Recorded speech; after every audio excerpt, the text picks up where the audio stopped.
नाज़रीन, मैं हूं मंसूर अली खान। अपने डिल चैनल के ऊपर आपको खुश आमदीद कहेंगे। पिछले 12 घंटे की आम तीन खबरों के साथ एक दफा फिर आपके सामने हाजिर। आपसे दरख्वास्त, चैनल को सब्सक्राइब करना मत भूलिए, बेल आइकन प्रेस कीजिए। अगर आपको हमारी वीडियो पसंद आए उसे लाइक और शेयर जरूर कीजिएगा। बड़ी अहम डेवलपमेंट्स हैं जनाब पिछले 12 से 24 घंटे में, और ख़ास तौर पे मैं इस वक्त स्विट्जरलैंड के अंदर मौजूद हूँ। यहाँ पे भी एकदम जो है वो हलचल हो गई है। कुछ बड़ी बड़ी अहम खबरें जो है वो यहाँ से भी आ रही हैं। ये भी व्लॉग में आगे चल के आपको बताएंगे। बड़ी एक अहम शख्सियत से आज मेरी गुफ्तगू हुई है इस सिलसिले में, और क्या अपडेट है उस शख्सियत का क्या कहना था, ये भी मैं अभी आपको थोड़ी देर में बताऊंगा। और एक बड़ी अहम शख्सियत एक्सपेक्टेड है कि आज रात को वो जो है वो पाकिस्तान से फ्लाई करने वाले हैं। कुछ इसके बारे में भी बात करेंगे। लेकिन सबसे पहले बात, एक बड़ा ही अफसोसनाक वाकया आज पेश आया है बन्नू में, जहां पे सड़क किनारे नस्ब बम धमाके से 7 अफराद जाँ बहक और 3 जख्मी हो गए हैं। डीपीओ यासिर अफरीदी के मुताबिक सड़क के किनारे पर नस्ब बारूदी मवाद धमाके से फट गया, जिसकी जद में आकर मुसाफिर वैन में सवार 5 अफराद जो हैं वो जाँ बहक हो गए हैं। कुछ देर बाद एक दूसरा धमाका भी हुआ, जिसकी जद में आकर इमदादी कार्रवाई करने वाले 2 अफराद भी जो हैं वो जाँ बहक हुए हैं। डीपीओ यासिर अफरीदी के मुताबिक दूसरे धमाके से एक गाड़ी भी मुतासिर हुई है और लाशों और जख्मियों को अस्पताल मुंतकिल कर दिया गया है। और हुकाम का कहना है कि मुसाफिर वैन गांव हाथी खेल से जो है वो बन्नू आ रही थी। दहशत गर्दी के ये जो वाक़यात होते हैं, इसका मतलब है कि अगर 2 धमाके जो किए गए हैं, इसका मतलब है कि ये एक प्लान्ड किस्म का ये पूरा एक सेटअप था, जिसमें मकसद ये था कि इवन जो इमदाद करने के लिए भी जो टीमें वहाँ पे आएँ, उनको भी जो है वो निशाना बनाया जाए। और इसीलिए ये 2 धमाके जो है वो किए गए हैं, जिसकी वजह से जानी नुकसान जो है वो मज़ीद बढ़ गया है। दूसरी जानिब सियासत के मैदान से और कानूनी मामलात के हवाले से भी एक अपडेट आई है, और वो ये है कि जनाब 9 मई के एक और मुकदमे का फैसला जो है वो जारी किया गया है, जिसमें पाकिस्तान तहरीक-ए-इंसाफ के अहम रहनुमाओं को मजीद सजाएं जो हैं वो सुना दी गई हैं। लाहौर की इंसदाद दहशतगर्दी अदालत के जज मंजर अली गुल ने कोट लखपत जेल में 9 मई को पुलिस की गाड़ियां जलाने के मुकदमे का फैसला सुनाया। अदालत ने PTI के रहनुमा मियां महमूद रशीद, उमर चीमा, एजाज चौधरी और डॉक्टर यास्मीन राशिद को 10-10 साल कैद की सजा सुनाई। और इस केस में नामजद पाकिस्तान तहरीक-ए-इंसाफ की सीनियर रहनुमा शाहमूद कुरैशी को अलबत्ता बरी कर दिया गया है। इससे पहले भी 9 मई के जो मुख्तलिफ केसेस थे, उसमें शाहमूद कुरैशी साहब जो हैं उनको मुख्तलिफ केसेस में बरी किया गया था।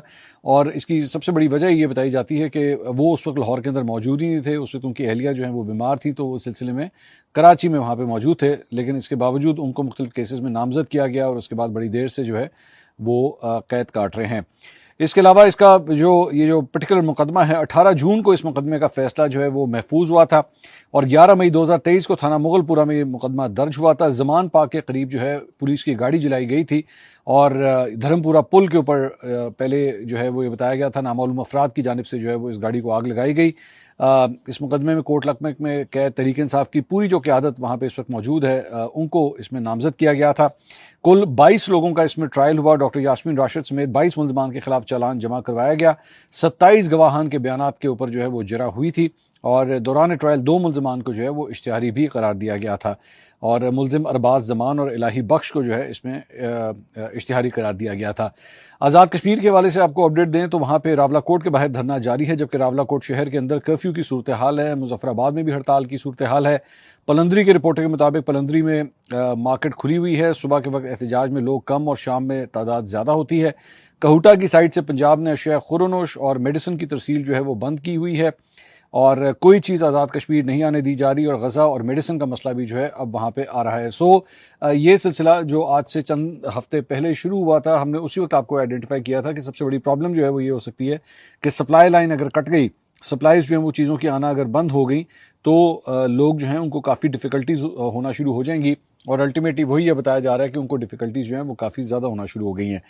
अवामी एक्शन कमेटी की जानिब से ट्वीट किया गया कि पाकिस्तान के सियासतदान मौलाना फजल रहमान साहब ने कश्मीरियों के जायज़ हकूक़ की हिमायत करते हुए फोर्सेस की तरफ से निहत्ते अवाम का कत्ल गारत बंद करने का मुतालबा किया है। इस पर हम उनके शुक्रगुजार हैं। उनके साथ उन्होंने मुज़ाकरात के लिए सालसी की पेशकश की, जिसको जम्मू कश्मीर जॉइंट अवामी एक्शन कमेटी खुश दिली के साथ जो है वो कबूल करती है। हम अव्वल रोज़ से ये वाज़े तौर पर ऐलान कर चुके हैं कि पुरअमन लोग हैं। हुक्मरानों ने कत्ल गारत के बाद इजरायली तर्ज प्लान तरतीब दिया है कि कश्मीरियों को खुराक से महरूम रखा जाए। हम पुरअमन रहकर उनके हर जबर का मुकाबला करेंगे, लेकिन अपने मुतालबात पर अमल दरामद तक डटे रहेंगे। हमारे लिए हर वो शख्स अजीज़ है जो अमन की बात करता हो, और पाकिस्तानी मीडिया और उनके हैंडलर्स के झूठे मनगढ़ंत बेबुनियाद प्रोपेगेंडे को मुस्तरद करते हुए हमारी पुरअमन जदोजहद की आवाज़ बने। तो मौलाना फजल रहमान साहब ने recently is been actually doing some very good work. Suhail Afridi साहब के साथ भी मुलाकात की, इमरान खान साहब के हवाले से उन्होंने कहा कि जनाब अगर मैं उनकी गारंटी देने के लिए तैयार हूँ पीटीआई की कि वो आपके लिए कोई प्रॉब्लम क्रिएट नहीं करेंगी। सो इवन जो उनके मुखालिफिन भी हैं उनके लिए भी जो है मौलाना फजल रहमान साहब ने बड़े अच्छे अल्फाज का इजहार किया है। शबीर डार सीनियर सहाफ़ी हैं, उन्होंने ट्वीट किया कि इतलात हैं कि आज़ाद कश्मीर में शेड्यूल 4 की नई फहरिस्त तैयार हो गई और साबिक जजेस फहरिस्त में सर फहरिस्त हैं, पेंशन और मराद जो है वो बंद कर दी जाएंगी। कि चंद साबिक जजेस की जानिब से भी जो कश्मीर के अंदर इस वक्त एहतजाज किया जा रहा है अवामी एक्शन कमेटी के हवाले से, उन चंद जजेस की जानिब से उन्हें एक्चुअली सपोर्ट किया गया है। तो उसके ऊपर जो है उन्होंने कहा है कि जनाब इन जजेस के हवाले से भी जो इस किस्म की राय रखते हैं उनके अगेंस्ट भी जो है वो एक्शन लिया जाएगा। इसके अलावा साबिक वज़ीर आज़म आज़ाद जम्मू कश्मीर और ऑल जम्मू कश्मीर मुस्लिम कॉन्फ्रेंस के सदर सरदार अतीक अहमद खान ने पाकिस्तान के मुसल्लह अफ़वाज के खिलाफ बगावत को एक नाकाबिले माफ़ी जुर्म करार देते हुए मुतालबा किया है कि पाक फौज के खिलाफ नफरत अंगेज तकारीर करने और उकसाने वालों को चौकों और चौराहों पर सरेआम फांसी जैसी इबरतनाक सजाएं दी जाएं। इस्लामाबाद में प्रेस कॉन्फ्रेंस से खिताब करते हुए कश्मीरी रहनुमा ने कहा कि शुरू में मैंने मुमकिन तसादुम के हवाले से गहरी तशवीश का इज़हार किया था। अवामी सतह पर आटा, चीनी, चावल और बिजली से मुतल्लिक मुआशी मुतालबा तो बिल्कुल जायज़ थे, लेकिन कुछ अनासिर की जानिब से इख्तियार की गई हिकमत अमली का मकसद वाज़ेह तौर पर रियासत के साथ तसादुम की राह हमवार करना है। इसके अलावा वज़ीर आज़म के सियासी मुशीर राना सनाउल्लाह ने बजट के बाद वज़ीर आज़म की तब्दीली से मुतल्लिक सामने आने वाली खबरों को मुकम्मल तौर पर रद्द कर दिया है। सहाफ़ियों से गुफ्तगू करते हुए उन्होंने कहा कि वज़ीर आज़म की तब्दीली से मुतल्लिक खबरों बेबुनियाद हैं। बाज़ लोग ऐसी अफवाहें फैलाकर मुल्क में अदम इस्तेहकाम पैदा करना चाहते हैं, हालांकि ऐसा कोई मामला नहीं है। उन्होंने कहा वज़ीर आज़म इस वक्त बेहतरीन अंदाज में मुल्क को आगे लेकर जा रहे हैं और आलमी सतह पर पाकिस्तान को जिस इज़्ज़त और वक़ार का मुकाम हासिल हुआ है, ऐसे मौके पर इस नौयत की बहस सिर्फ मुल्क दुश्मन अनासिर ही कर सकते हैं। इसके अलावा पिछले वीलॉग में हमने आपको ये बताया था कि पाकिस्तानियों के लिए खुशखबरी आई थी कि पेट्रोल और डीजल की कीमतें जो हैं वो कम कर दी गई थी। अब इस सिलसिले में इम्पॉर्टेंट बात, एक स्टार्ट बड़ा इंपॉर्टेंट है कि प्राइसेस तो इसमें कम कर दी गई हैं, लेकिन इसके ऊपर एक लेवी जो पेट्रोलियम लेवी थी वो कितनी वसूल की जा रही है। तो पेट्रोल पर फी लीटर लेवी जनाब अब 40 रुपये 49 पैसे कम कर दी गई है। पेट्रोल पर लेवी जो है 106 रुपये 74 पैसे से कम करके अब 66 रुपये 25 पैसे कर दी गई है, जबकि डीजल पर लेवी जो है वो 19 रुपये 71 पैसे फी लीटर बढ़ा दी गई है। डीजल पर लेवी जो है वो 53 रुपये 26 पैसे से बढ़ाकर 72 रुपये 97 पैसे फी लीटर अब मुकर्रर कर दी गई है। इसके अलावा पेट्रोल और डीजल दोनों पर लेवी औसतन जो है वो 80 रुपये से भी अब कम के ऊपर आ गई है। तो और डीजल पेट्रोल और डीजल पर मुजमई तौर पर लेवी जो है 139 रुपये 22 पैसे फी लीटर है। सो अभी भी अगर आप ये देखें लेवीज की, अगर आप प्राइसेस देखें, और जाहिर बात है लेवी जो है बेसिकली टैक्स इकट्ठा करने का ही एक बहाना है, तो इसकी वजह से भी जो है अभी भी पेट्रोल प्राइसेस जो हैं वो काफ़ी ज़्यादा हाई हैं। इसके अलावा सीनियर जर्नलिस्ट हैं सनाउल्लाह खान साहब, उन्होंने ट्वीट किया कि मोटरवेज और हाईवेज पे कफ़ायत शारी के बाद वो जो 100 की स्पीड के ऊपर जो है वो लिमिटेशंस कम कर दी गई थी, अब वो दोबारा 120 के ऊपर जो है वो आ चुकी हैं और 120 की जो हद है उसको दोबारा एक दफ़ा बहाल कर दिया गया है। मैंने एक्चुअली उस दिन इसका जिक्र भी किया था कि बराए मेहरबानी मोटरवे के ऊपर भी स्पीड जो है वो अपनी दोबारा ठीक करें। इसके अलावा जो IMF ने एक नई ऑटो पॉलिसी जो है वो आने वाली है। तमाम तर नज़रें लोगों की उस तरफ हैं कि नई ऑटो पॉलिसी के बाद जो है वो गाड़ी की प्राइसेस में क्या तब्दीली आएगी। तो उसके ऊपर IMF ने जनाब इलेक्ट्रिक और हाइब्रिड गाड़ियों समेत न्यू एनर्जी व्हीकल्स के ऊपर सेल टैक्स कम करके 1% करने की हुकूमती तजवीज़ को यकसर तौर पर मुस्तरद कर दिया है कि जनाब सिर्फ इस बुनियाद के ऊपर कि ये एनर्जी एफिशिएंट गाड़ियाँ हैं तो इस बुनियाद के ऊपर इसके ऊपर कम सेल टैक्स लगाया जाए, ऐसा नहीं हो सकता। इनके ऊपर जो शरह जो है वो 18% ही होनी चाहिए जिस तरह बाकी गाड़ियों के ऊपर लगाई जाती है। तो अलबत्ता उन्होंने हुकूमत को ये कहा है कि अगर आप सार्फिन के लिए जो है उनको कोई छूट देना चाहते हैं या इंकरेज करना चाहते हैं कि वो एनर्जी एफिशिएंट गाड़ियाँ यानी कि हाइब्रिड या इस किस्म की गाड़ियाँ जो अगर वो लें तो आप उनको सब्सिडी बेशक दे दें, लेकिन टैक्सेशन जो है उसके ऊपर कंप्लीट होनी चाहिए, पूरी होनी चाहिए। इस पॉलिसी को बजट का हिस्सा बनाने की आखिरी तारीख 24 जून के बावजूद हुकूमत के अंदरूनी इख्तलाफात ख़त्म नहीं हो सके हैं।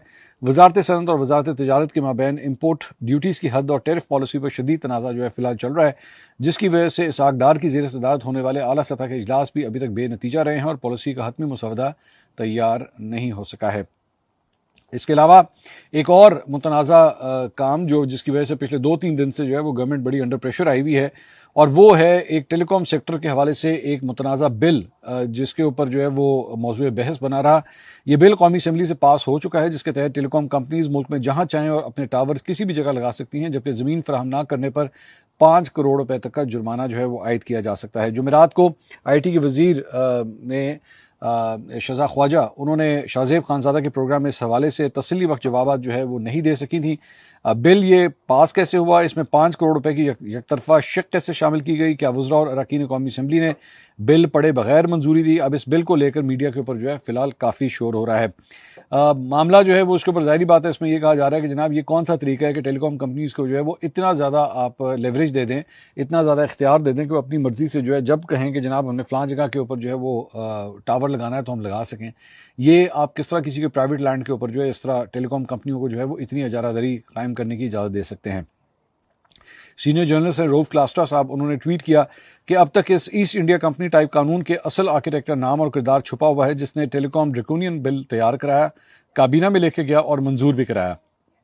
सेक्रेटरी बराए information and technology Zarar Hashim Khan का पूरा नाम, पूरा तारुफ और मुकम्मल बैकग्राउंड पढ़ लें तो आपको सब खेल समझ आ जाएगा। ये साहब प्राइवेट टेलीकॉम सेक्टर कंपनियों ही से कॉन्ट्रैक्ट पर वफाकी फेडरल सेक्रेटरी लाए गए हैं। ज़रार हाशिम खान के ज़िम्मे यही काम है जो उन्होंने टेलीकॉम बिल में पूरा किया है कि 25 करोड़ पाकिस्तानी हज़ारों हाउसिंग सोसाइटीज़ मालिकान पब्लिक पार्क्स या तो अपनी जायदादें टावर्स मशीनरी तामीरात के लिए इन टेली कंपनियों को दे दें, या फिर मज़ामत इनकार पर हर शहरी को कानून की खिलाफ वर्जी पर 5 करोड़ रुपए जुर्माना अदा करना होगा। टेलीकॉम कंपनियों ने पहले खामोशी से अपना ही बंदा आईटी मिनिस्ट्री में सेक्रेटरी लगवाया और बाकी वो कहते हैं रेस्ट इज़ हिस्ट्री। इसके बाद मतलब ये उनकी रऊफ क्लास्ट्रा साहब जो है वो ये कह रहे हैं कि जनाब ये बेसिकली इनका किया धरा है कि इस किस्म का बिल जो है वो लेकर आए हैं। एक और ट्वीट उन्होंने किया, उन्होंने कहा इस बिल के तहत पहला टेलीकॉम टावर मशीनरी तामीरात वगैरह विफाकी वजीर शज़ा फातमा साहिबा, विफाकी सेक्रेटरी ज़रार हाशिम खान और वजीर कानून आज़म अज़ीम तारड़, लॉ सेक्रेटरी राजा नईम अकबर, काबीना सेक्रेटरी कामरान अली अफजल जिन्होंने बिल की समरी काबीना के सामने पेश करके मंजूरी ली, वज़ीर आज़म शहबाज शरीफ, डिप्टी वज़ीर आज़म इसाक डार, उनकी काबीना के दर्जनों वज़ीर जिन्होंने पार्लियामेंट में पेश करने की मंजूरी दी, कौमी असम्बली की कायमा कमेटी बराए आईटी के चेयरमैन अमीनुद्दीन समेत 15 मेंबरान जिन्होंने इस बिल को क्लियर किया, और सबसे बढ़कर असम्बली के 340 एमएनएज जिन्होंने बिल पास करके सेनेट में मंजूर के लिए भेजा। इन सब के घरों के आगे टेलीकॉम कंपनियों के टावर लगवाए जाएं और इनकार पर कानून के तहत 5-5 करोड़ रुपए जुर्माना जो है वो वसूल किया जाए। अगर ये सब काबिल एहतराम हुक्मरान, मेंबरान और अफसरान ये मिसाल हमारे लिए सेट कर दें तो फिर मेरे ख्याल में पाकिस्तानी कौम में से किसी को भी इस टावर बिल पर एतराज़ नहीं होना चाहिए। बड़ी मेरे ख्याल में पते की बात की है क्लास्टर साहब ने कि जनाब जो ये कानून पास करने वाले हैं सबसे पहले तो इनकी जो है वो सुनवाई होनी चाहिए कि जनाब पहले अपने घरों पर तो लगवाए ना, उसके बाद लोगों के घरों के अंदर दाखिल होइएगा और वहाँ पर टावर्स लगाइएगा।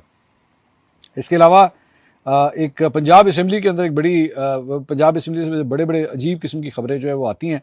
वहाँ पे अब ये रिपोर्ट किया गया है कि नून लीग के रहनुमा हैं अरशद मलिक, जिन्होंने ऐवान में 5,000 का नोट दिखाया और कहा कि इस पर कायद आज़म के साथ नवाज शरीफ की तस्वीर भी होनी चाहिए। उन्होंने कहा कि वो नवाज शरीफ था जिसने इस मुल्क को तरक्की की तरफ गामजन किया, वो नवाज शरीफ था जिसने सड़कों के जाल बिछाए, कायद आज़म ने मुल्क बनाया तो नवाज शरीफ ने इस मुल्क को एटमी ताकत बनाया है। मैं हमेशा अज़राह मजाक हम ये कहा करते थे कि जनाब इनका बस नहीं चलता कि ये पाकिस्तान के करेंसी नोट के ऊपर भी जो है वो शरीफ फैमिली में से किसी की जो है वो तस्वीर लगा दें। मरीम नवाज साहिबा की तो ऑलरेडी ज़ाहिर बात है तस्वीरी एक मुकाबला जो है वो चल रहा है, ब्यूरोक्रेसी के अंदर भी जो है वो आमतौर पर मुकाबला चलता है कि जनाब कौन मरीम नवाज साहिबा की तस्वीरें जो है वो ज़्यादा से ज़्यादा लगवाएगा। तो अब इन साहब ने, ये जो नून लीग के रहनुमा हैं अरशद मलिक साहब, इन्होंने तो हद ही कर दी। उन्होंने कहा जनाब लगा ही दें, मतलब नवाज शरीफ साहब की तस्वीर जो है वो आप इसके ऊपर लगा ही दें, करेंसी नोट के ऊपर जो है वो लगा दें, क्योंकि इन्होंने बहुत काम किया है मुल्क के लिए। तो मिसाल के तौर पे मेरे ख्याल में ये भी कम है, इससे भी ज़्यादा कुछ ना कुछ होना चाहिए। क्या ख्याल है अगर मीनार पाकिस्तान जो है उसके ऊपर इनग्रेव करवा दिया जाए नवाज शरीफ साहब की तस्वीर, या कौमी असम्बली की जो बिल्डिंग है उसके फ्रंट के ऊपर जो है वो नवाज शरीफ साहब की तस्वीर हमेशा के लिए जो है इम्पोज करवा दी जाए। और अगर और कुछ ना हुआ तो आपका कुछ पता नहीं, कल को आप में से कोई ये भी खड़ा होकर कह देगा कि अगर पाकिस्तानी झंडे में से चांद तारा निकाल के वहीं पे नवाज शरीफ साहब की तस्वीर लगा दें तो कितना ही अच्छा क्यों ना हो। तो मैं जानता हूं कि यहाँ पे थोड़ा सा चमचागिरी का कॉन्सेप्ट भी होता है, थोड़ा सा अपने वो लीडर को जो है जैसे कहते हैं थोड़ी जीते लिफ्ट करा दे, वो होता है, वो बड़ा दिल करता है कि देखें जितना जो मैं जहां तक जा रहा हूं वहां तक तो कोई है ही नहीं, तो आप जरा इधर ध्यान तो देना जरा थोड़ा सा। आई नो ये मुकाबला सियासतदानों के अंदर जरूर चलता है, but try not to be absurd, try to use some of your mind that you have, कि आप किस किस्म की तजावीज़ जो है वो लोगों को दे रहे हैं। इसके अलावा वजीर इत्तलात खैबर पख्तूनख्वा शफी जान साहब ने कहा है जी खसारे का बजट पेश किया गया है, विफाक को कोई ग्रांट जो है वो नहीं दी जाएगी। मुजम्मल असलम साहब के साथ प्रेस कॉन्फ्रेंस करते हुए उन्होंने कहा कि विफाक से ज़्यादा लोगों को खैबर पख्तूनख्वा के बजट का इंतजार था। सूबे का बजट तारीखी है, पहले 3 महीने का बजट पेश करने का इरादा था जिसमें कानूनी पेचीदगियाँ आ रही थी। खसारे का बजट पेश किया गया, विफाक को कोई ग्रांट नहीं दी जाएगी, ग्रांट इमरान खान के साथ मुलाकात से मशरूत है। तो ये उनकी जानिब से जो है वो बाकायदा तौर पर ऐलान किया गया। इसके अलावा वज़ीर दाखिला मोहसिन नकवी जो हैं वो एक मरतबा फिर, आपको इस वक्त ये बेल्स की आवाज़ आ रही होगी, ये बेसिकली चर्च की आवाज़ है।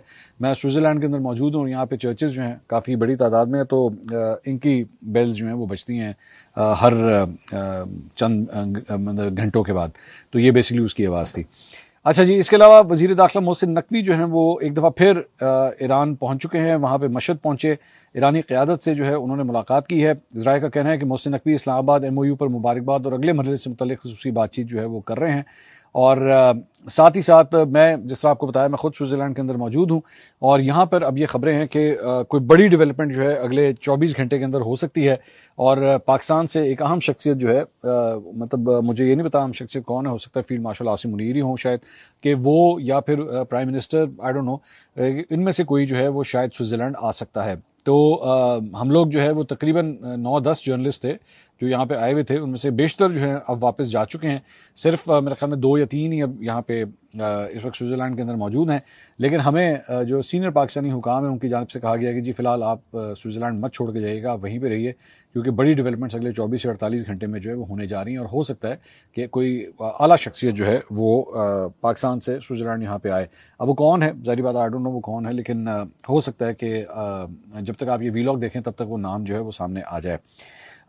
इसके साथ साथ सिर्फ ये नहीं, बल्कि JD वैंस जो अमरीकी नायब सदर हैं वो भी बाकायदा तौर पे ऐलान कर चुके हैं कि जेरेड कुशनर और स्टीव विटकॉफ, ये 2 अहम अमरीकी जो ओहदेदार हैं, ये ऑलरेडी इस वक्त स्विट्ज़रलैंड पहुंच चुके हैं। अब कहा यह जा रहा है कि मोहसिन नकवी साहब जो हैं वो ईरानी वक्त को भी कायल करने की कोशिश कर रहे हैं कि वो भी स्विट्ज़रलैंड पहुंचें और मुज़ाकरती अमल जो तातुल का शिकार हो चुका था, और ख़ास तौर पे जो बेंजामिन नेतन्याहू और इजरायली वज़ीर आज़म की जानिब से लिबनान के ऊपर एक दफ़ा फिर धमाके किए गए थे और उसके नतीजे में जो पूरा प्रोसेस था एक दफ़ा फिर सबोटाज होने लगा था, बल्कि हो चुका है, क्योंकि आपने हुर्मुज़ भी जो है दोबारा बंद कर दी गई है।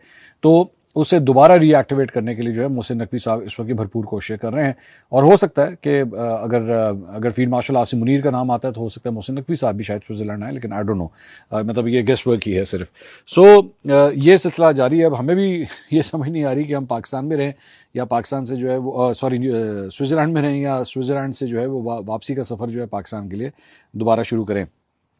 दूसरी जानिब हिजबुल्लाह के साथ नई जंगबंदी के बावजूद इसराइल ने जो है वो लबनान के ऊपर अपने हमले जो है वो जारी रखे हुए हैं, जिससे अमेरिका ईरान मुआहदे के टूटने का खदशा जो है वो पैदा हो गया, क्योंकि ईरान ने बाकायदा तौर पे ये बात कही थी कि जब जंगबंदी की बात हो रही है तो इसका मतलब है जंगबंदी सबके लिए, तमाम फ्रंट्स के ऊपर जो है वो जंगबंदी होनी चाहिए। ये उस मुआहदे के ऊपर लिखा हुआ है जिसके ऊपर अमरीकी और ईरानी सदूर ने जो है वो सिग्नेचर्स किए हुए हैं। इवन दो ज़ाहिर बात है वो इसराइली ये कहते हैं कि जनाब हम तो इसके सिग्नेटरी नहीं है, हमने तो इसके ऊपर साइन नहीं किए हैं। तो लेकिन ज़ाहिर बात है उसकी गारंटी अगर ली है या उसको किस तरह इंप्लीमेंट करना है, ये तो डोनाल्ड ट्रंप का काम था कि वो उसको किस तरह इंप्लीमेंट करवाता है। इसके अलावा वॉल स्ट्रीट जर्नल की एक रिपोर्ट के मुताबिक अमरीकी महकमा दिफा को ईरान जंग के अखराजात और दीगर गैर जंगी बिलों की अदायगी के लिए $80 अरब की जनाब ज़रूरत है। नायब वज़ीर दिफा ने कानून साजों को फ़ोन कॉल्स के जरिए सूरत हाल से आगाह किया है। इस रकम की मंजूरी की सूरत में ये फ़ंड्स गोला बारूद, एहलकारों की तनख्वाहों और बहरी जहाज़ों के ऑपरेशन के ऊपर जो है वो खर्च किए जाएंगे।